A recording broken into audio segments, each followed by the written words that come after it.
semoga semuanya masih dalam keadaan sehat dan semangat. Ya harus semangat lah, jangan loyo-loyo. Hari ini kita akan melanjutkan pelajaran kita lagi. Sebelum belajar, kita siapkan hati kita untuk berdoa dulu ya. Tutup mata, lipat tangan, tundukkan kepala. Dalam nama Bapa, dalam nama Putra, dan dalam Roh Kudus. Amin. Amin.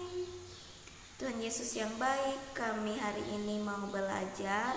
Biarlah Engkau selalu menyertai dan membimbing kami, sebab Engkaulah Tuhan dan pengantara kami, kini dan sepanjang masa. Amin.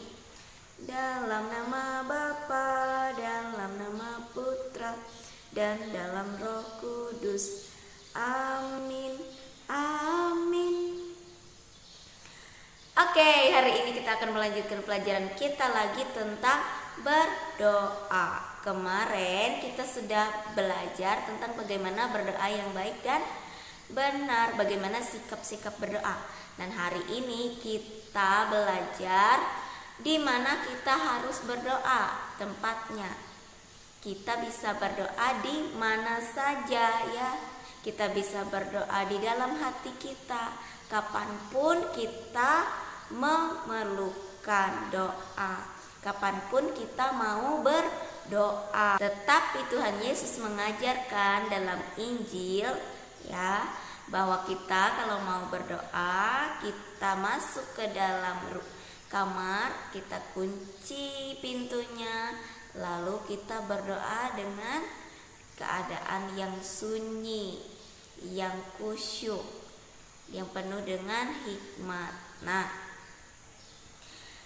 kenapa kita harus berdoa di dalam kamar? Karena kamar itu adalah tempat yang sunyi, biasanya tempat tidur ya, tidak ada yang ribut di dalam kamar. Nah, jadi Tuhan Yesus mengajarkan kita kalau mau berdoa itu pergi ke tempat yang sunyi ya, ke tempat yang sepi supaya kita bisa berbicara dengan Tuhan secara konsentrasi. Nah, kalau kita mau berdoa, kita mengungkapkan hati kita kepada Tuhan. Oleh karena itu kita membutuhkan tempat yang damai, tempat yang baik, supaya kita bisa konsentrasi. Nah, apakah boleh kita berdoa di jalan? Kita boleh berdoa tetapi di dalam hati, berbicara dengan Tuhan di dalam hati, supaya tidak ada orang lain yang mendengar ya. Kalau kita mau mengucapkan doa, kita harus berdoa di tempat yang sunyi seperti Tuhan Yesus ya. Dan tentu saja dengan sikap yang hormat. Lalu kemudian kita bisa berdoa di mana lagi? Kecuali kalau kita berdoa bersama ya. Kalau kita berdoa bersama berarti memang ada orang lain di situ selain kita. Apakah kita berdoa bersama di ruang makan? Apakah kita berdoa bersama di ruang keluarga? Berdoa rosario dan sebagainya, atau ibadah, itu beda lagi ya. Kalau kita mau berdoa sendiri secara pribadi namanya, kalau kita sendiri, kita harus masuk ke dalam kamar kita, cari tempat yang sunyi, cari tempat yang sepi, supaya kita bisa berdoa kepada Tuhan. Nah, oke, sekarang ibu mau tahu, kamu tuliskan di buku tugasmu. Biasanya kamu berdoa kalau kamu sedang sendiri ya, tidak bersama orang lain.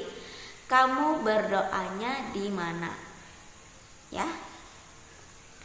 Tuliskan di buku tugasmu kalau kamu sedang berdoa sendiri, seorang diri, kamu berdoanya di mana? Ya. Itu saja tugasnya hari ini. Sekarang kita siapkan hati kita untuk berdoa. Tutup mata, lipat tangan, tundukkan kepala.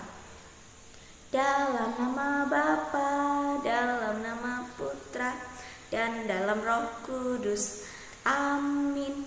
Amin. Tuhan Yesus yang baik, terima kasih atas berkat-Mu, firman-Mu hari ini yang telah kami dengarkan. Ajarlah kami untuk berdoa dengan baik dan benar, sehingga kami merasakan kehadiran-Mu ketika kami sedang berdoa. Sebab Engkaulah Tuhan kami kini dan sepanjang masa. Amin. Dalam nama Bapa, dalam nama Putra, dan dalam Roh Kudus. Amin. Amin. Go semangat untuk latihan menulis hari ini. Jangan lupa selalu berdoa dan bersyukur. Selalu jaga kesehatan. Kemana-mana pakailah maskermu dan cuci tangan. Oke, Tuhan Yesus memberkati. Bye-bye.